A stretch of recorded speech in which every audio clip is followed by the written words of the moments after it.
آپ صلی اللہ علیہ وسلم نے فرمایا کہ 7 طرح کے آدمی ہوں گے جن کو اللہ اس دن اپنے سائے میں جگہ دے گا جس دن اس کے سائے کے سوا اور کوئی سایہ نہ ہوگا۔ نمبر 1، انصاف کرنے والا بادشاہ۔ دوسرا، وہ نوجوان جو اپنے رب کی عبادت میں جوانی کی امنگ سے مصروف رہا، یعنی اپنی جوانی میں ہی وہ اللہ تعالیٰ کی عبادت میں مصروف رہے۔ تیسرا، ایسا شخص جس کا دل ہر وقت مسجد میں لگا رہتا ہے۔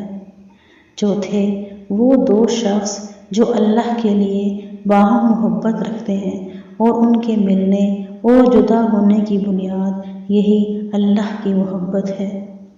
پانچواں، وہ شخص جسے کسی باعزت اور حسین عورت نے برے ارادے سے بلایا ہو لیکن اس نے کہہ دیا کہ میں اللہ سے ڈرتا ہوں، گناہ نہ کرے، وہ شخص بھی قیامت والے دن اللہ کے عرش کے سائے میں ہوگا۔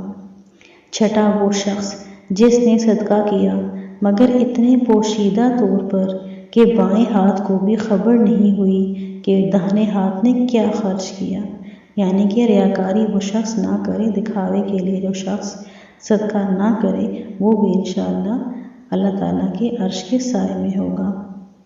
ساتواں، وہ شخص جس نے تنہائی میں اللہ کو یاد کیا اور بے ساختہ آنکھوں سے آنسو جاری ہو گئے۔